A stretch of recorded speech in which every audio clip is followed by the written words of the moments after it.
同学们看一下这道题，这是一个比较常见的三角函数的求值问题。但是这道题呢，它的答案就藏在题的当中，就藏在这个式子当中，你看出来了吗？要想像我一样一眼就能看到答案，那么我要给大家讲一个公式的变形。当我讲完这个变形的公式，下次遇到这种题，你也能够一眼看出答案。好，首先我们回想一下公式，tan尽它阿尔法加北的等于什么呀？两角和余差的正切，我们知道是tan一tan，上同下相反，这个是公式的口诀儿，也就是tan尽它阿尔法加上tan尽的北的tan一减去tan尽的阿尔法乘以tan尽的北的，上边的符号跟它一致，它跟它是相反的。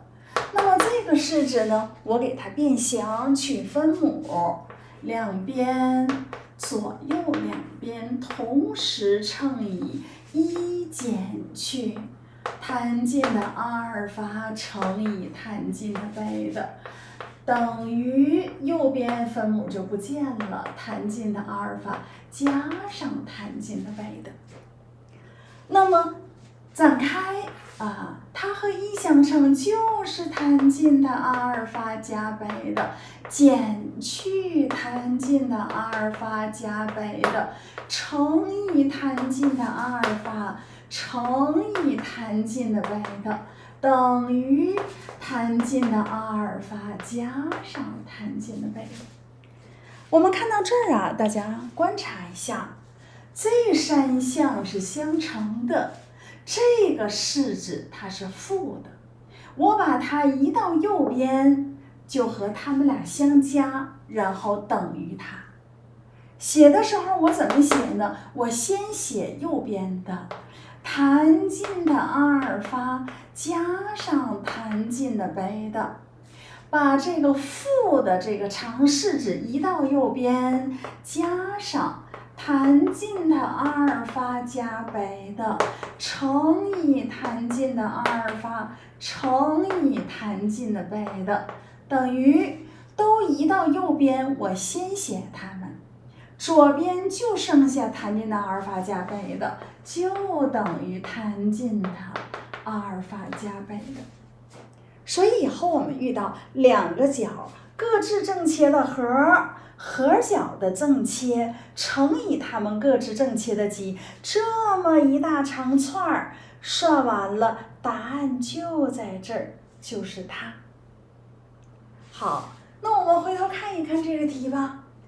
这个一就无所谓了，它就等于一落下来，后边的这一长串，我和这个式子对齐了写。tan尽的66度像不像tan尽的阿尔法？加上tan尽的69度，是不是tan尽的北的？我要强调，我这个式子一定连接号、加号、加号，所有的连接号一定是加号，但是它这是减。减怎么办呢？我要连接号是加号，我硬是加负1倍的tan尽它66度乘以tan尽它69度，这又是tan尽的阿尔法乘以tan尽的北的样子。缺一点什么呀？大家看没看到？两角和的正切值在这个式子当中没有明显的体现。那既然让我求值，我刚才就在想，66度和69度是非特殊角，我怎么能求值呢？非特殊角，现在我才明白，66度加上69度，135度。135度的正切值恰好就是这个负1，所以我们就把这个负1换成了tan尽的66度加69度，是不是又符合这个型了？所以它们的结果就藏在这儿，就等于tan尽的135度，也就是负1。所以带回来，后边的式子算得的结果是-1，那么这道题的结果就是0了。好，这个变形啊，同学们要把它记住啊，很好记。两个角各自正切的和，两个角和的正切乘以它们各自的正切，整个算完了就等于和角的正切。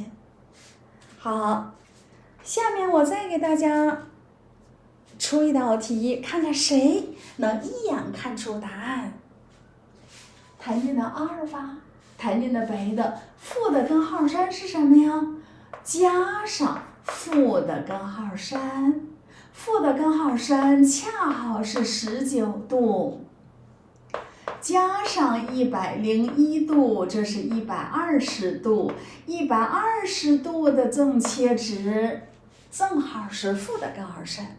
因为弹进的60度是根号3，弹进的120度是弹进的60度的相反数，它是负的根号3，又符合了弹进的阿尔法、弹进的贝的、弹进的阿尔法加贝的、弹进的阿尔法、弹进的贝的，整个这个式子计算得的结果就是它，所以这道题的答案就是负的根号3。你看，当你学会变形以后，是不是速度一下子就提上来了，特别快？好，那么还有一个题略有一点变化，你会做吗？评论区告诉我。